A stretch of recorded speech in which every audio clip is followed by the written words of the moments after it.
With the Michigan Republican primary only a month away, how will the fight to win the GOP race affect the general election? Joining us are Republican strategist and CEO of Decider Strategies, Stu Sandler, and David Woodward, the state director of the Progressive Majority. Thanks, guys, for being with us. Thanks for letting us be here. Absolutely. All right, so we're a month away from the primary. What's going to happen, and B, how will it matter nationally going forward? Democrats will select President Obama. I'm shocked that you're willing to go out on a limb like that.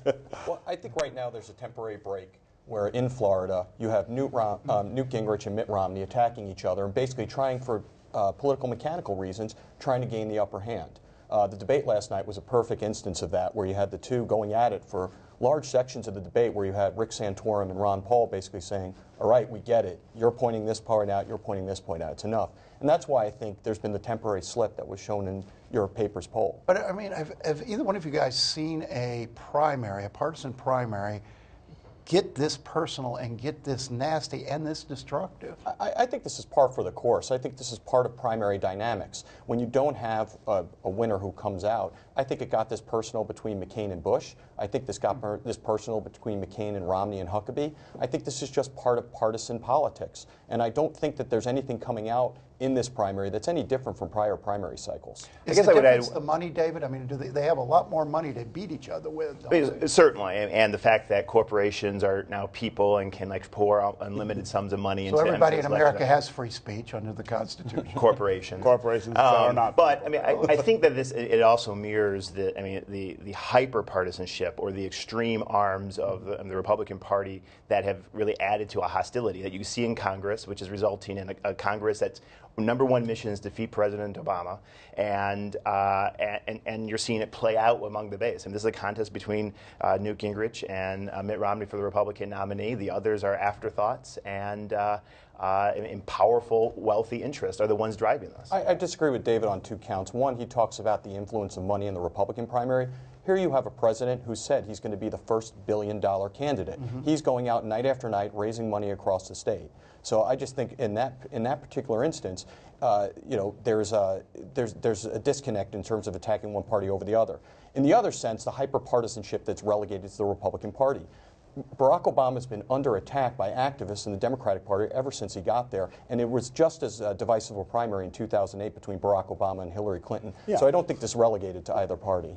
Well, Dave, is it premature for Democrats to sort of take a lot of comfort in the numbers that we see today, comparing the president to Newt Gingrich or Mitt Romney in November? Right. Well, I think it's that we're this far out from the November election. Right. A lot of things can happen and move back and forth. But at the end of the day, you have a president who saved the auto industry, 3 million jobs created. We're on the.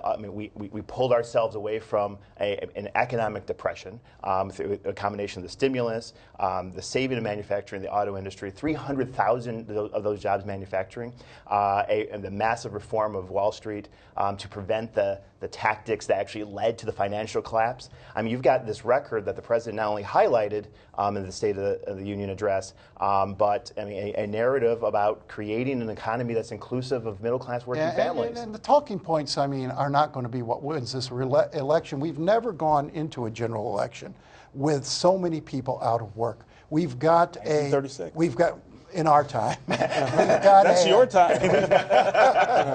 We've got an effective unemployment rate somewhere in the area of 12, 13, 14%. Never have we had so many people out of work. And they're not going to listen to the talking points. They're going to listen to their own economy. And even in Michigan, you see a brighter day, but it's brighter from a very dark spot. Listening to Barack Obama talk about his accomplishments is like listening to Matt Millen talk about the successes. Oh, no, he did not go there.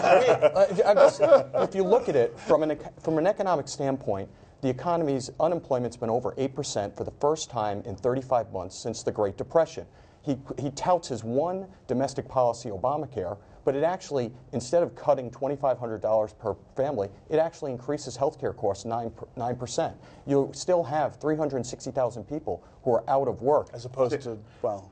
But let's look at Michigan. I mean, Michigan. You're coming into the Michigan primary now. Once Florida's done on Tuesday, there's a Nevada race, and there's three other primaries that I understand are non-binding. Michigan and Arizona will be the focus. Mitt Romney's a Michigan guy. He's from Oakland County, born there. Great name for Michigan. His father's beloved governor, but he's not, according to the Free Press poll, walking away with this as it looked like he might back in August. Why isn't Romney playing stronger in his home state? Well, I mean, it's laid out very clearly. I mean, when Michigan was, trying to climb itself back, the auto industry was going off the cliff. Mitt Romney basically tried to stick a knife in saving the domestic auto industry. And President Obama, despite some criticism, showed leadership and instituted policies that saved the auto industry. There's no question about it. How many more people would have lost their job? How much wealth of middle-class families would have been completely evaporated if the auto industry would have collapsed? And as a result, GM is back on top in the auto industry. Well, Stu, you're looking at the Republican side of things. Yeah. Why isn't Romney doing better? Would you have expected him to? Well, first I would say I would discount the argument, because if you look at some of these polls, the numbers for the auto bailout support are consistent. They're the same as the day they passed in Michigan. And if you look at the polls where Barack Obama was losing to Mitt Romney by 8 points last November, it was the same number as when let's it passed. talk Romney Gingrich. Right. And that should be an easy one for Romney. Right now the narrative is focusing on attacks, and what you have is an electorate that's really looking through these candidates, and they're watching the national narrative. So when attacks come out one day on Romney, it causes voters to slip back and forth, just like they will in the general election. Mitt Romney has a decided advantage in Michigan. His name, his history here, and the fact he's had an infrastructure but here. At one point, we wondered whether Michigan would even be a factor in this primary, that whether anybody else would come and campaign. It's going to be a race now. It absolutely will, and that's the power of the national narrative. Because right now, you're seeing slips and slides. I think Mitt Romney did a lot to help himself last night with his debate performance. He really pushed back on Gingrich, which is something Republican voters have been waiting for a long time. Well, what is it that you would look for Mitt Romney to say? I mean, you point out that this is a guy who said, let him go bankrupt, right? Absolutely. How do you come to Michigan now and repair that? What's the narrative you use to say, either I was wrong or I was right, and here's why you ought to. I think he's been clear in either case. He says, look, either case, my way or their way, it was a managed bankruptcy.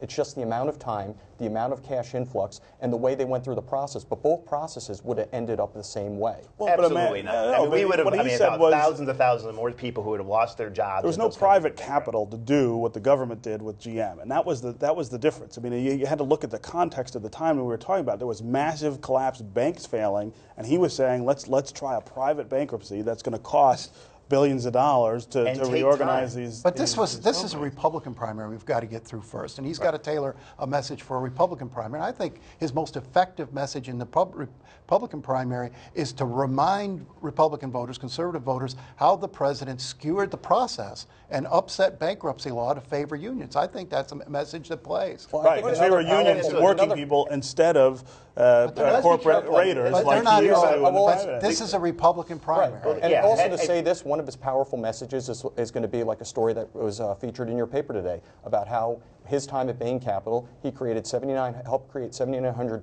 jobs in Domino, a Michigan-based company. He's got a job-creating record. Well, let's be very clear, too, about, people's jobs and families that are affected by the rescue and saving of the auto industry. There are plenty of Republicans that work on the line, engineers that work with GM and Chrysler, as well as the ancillary businesses that are tied to it, and the business owners who are tied to it. You can't assume that's going to be the only issue they vote for, or that they feel they agree that this thing was handled appropriately. A lot of those people lost a lot. 1 in 4 jobs, in some ways, directly or indirectly tied to the auto industry in this state. It's going to be pretty hard for you not to have a large chunk of Republicans. If that was true, this would be an 80-20 poll instead of a poll with the Republican, where the incumbent president, who claims to have saved Michigan, still is not above 50%. Yeah, well, the president has his own problems here. There's no question about that. This is not going to be a state that either side can take for granted in November. But I still remain sort of flummoxed that Mitt Romney has not been able to just, put Newt Gingrich away here. Right. Well, and I think there's another issue here, is that, through the course of this campaign, the Republican candidate strategy have been not to go attack the presumptive frontrunner. Right. And so there's been a lot of light glove touching. And Newt Gingrich is the one who gets deserved and takes the most credit of going after it, Santorum to a little bit. As soon as you start doing it, all of a sudden like the floor beneath him starts collapsing, and I think you see the results in the states. And the fact that you're 50-50 in Florida right now, where with Mitt Romney with his resources and where he started this campaign, he should be killing it there. Well, and Romney's, I mean, and Newt's. I think that's not got neck looking and at it neck. in the right perspective. Newt Gingrich got an influx of $10 million. This From a changed the single race immensely.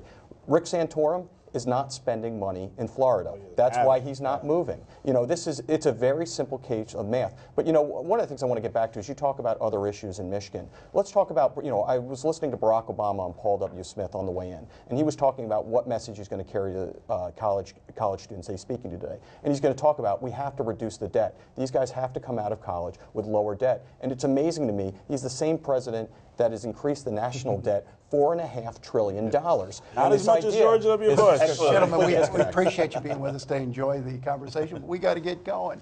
Thanks to our guests, and thanks to you for joining us. I'm Nolan Finley. And I'm Stephen Henderson. Debbie and Nolan, we'll see you next time. Thanks a lot, guys.